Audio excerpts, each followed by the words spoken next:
عقیدہ مسلمانوں کا عقیدہ نہیں ہے کہ اللہ نے تقدیر لکھ دی اور اب وہ تبدیل نہیں کر سکتا.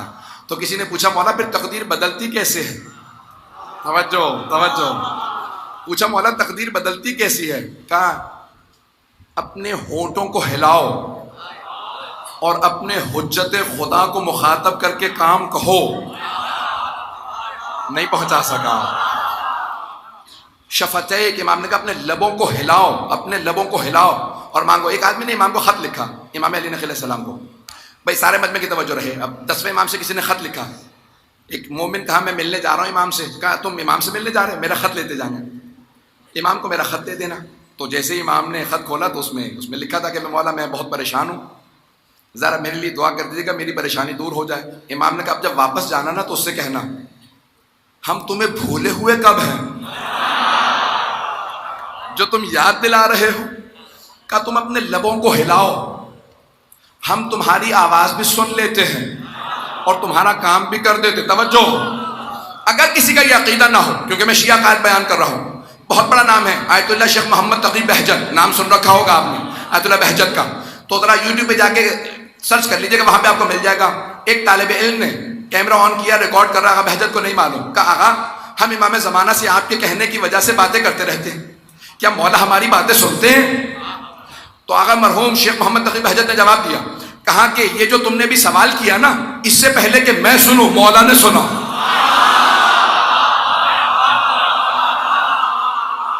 اس سے پہلے کہ میں سنوں مولا نے سنا. اور یہ جو میں جواب دے رہا ہوں نا، اس سے پہلے کہ تم سنو مولا میرا جواب سن رہے ہیں. کہا ہم کسی ایسے ویسے امام کے ماننے والے نہیں ہیں.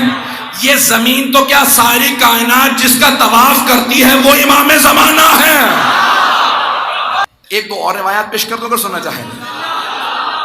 امام موسیٰ کاظم علیہ السلام.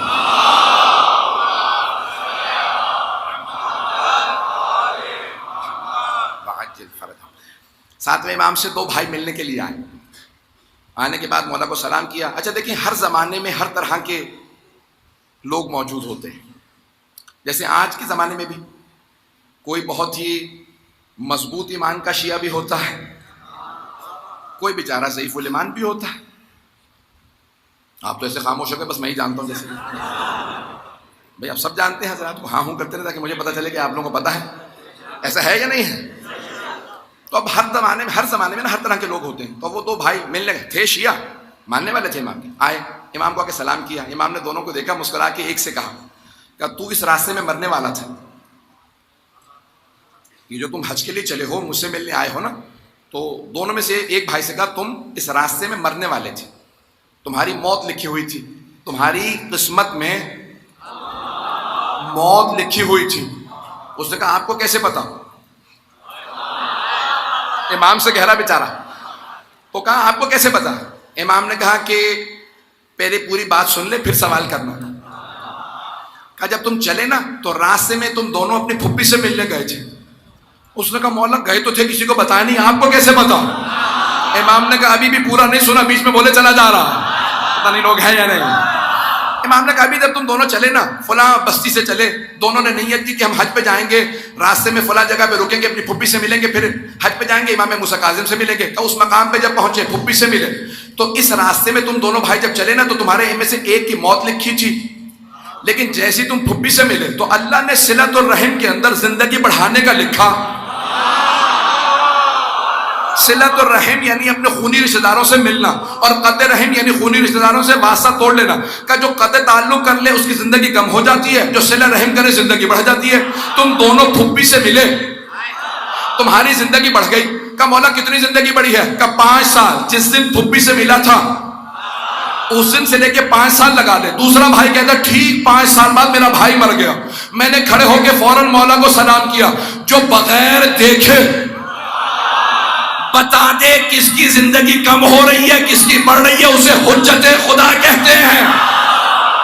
کہ میں توحید بیان کر رہا ہوں آج دوسرے دن، اور آپ اس حضرات اس محبت سے عقیدت سے آپ حضرات مجھے جو داد دے رہے ہیں، میں اس کا مستحق نہیں ہوں. یہ آپ کی عقیدت ہے، جس طرح سے آپ سن رہے ہیں، جس حسن سماعت سے آپ نے مجھے نوازا، میں انتہائی ممنون ہوں. آپ تمام حضرات اپنے برادران کا، بزرگوں کا، اپنے بچوں کا، سب کا ممنون ہوں. عزیزان گرامی، حضرت عیسیٰ کے مقام سے گزر رہے تھے، روایت آپ نے سنی ہوئی ہوگی.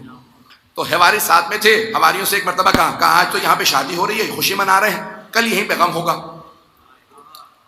اگلے دن جیسے ہی حواری واپس آیا، پھر دیکھا وہاں پہ خوشی ہے، کہا کہ یا عیسی ابن مریم ہے، مریم کے بیٹے ہیں حضرت عیسیٰ، آپ نے کہا تھا صبح غم ہوگا، ابھی بھی یہاں پہ خوشی ہے؟ کہ پروردگار رات تو نے مجھے یہی کہا تھا، تو میں نے اپنے حواریوں سے بتا دیا۔ اب سمجھ میں آیا 14 کا مقام کیا ہے؟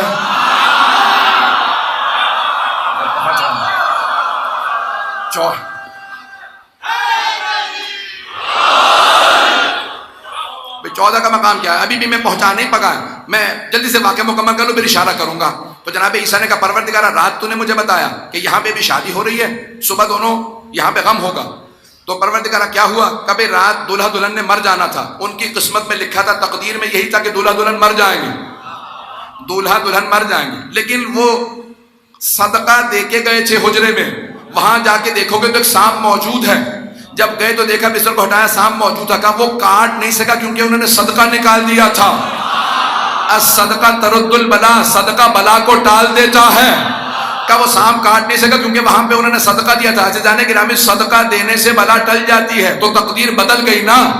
شیعہ سنی کتابوں میں ہے تقدیر بدل گئی نا۔ اب وہ جو اعتراض کرتے ہیں کہ کچھ لوگ پہنچ گئے، اگر کوئی اعتراض کرے نا کہ کس کی قسمت میں اگر اللہ نے تقدیر میں اولاد نہیں لکھی تو نہیں ہو سکتی، تو کہنا اللہ تقدیر لکھ کے بدل دیتا ہے۔ اگر عیسیٰ کی وجہ سے ہو سکتا ہے تو فخر عیسیٰ حسین کی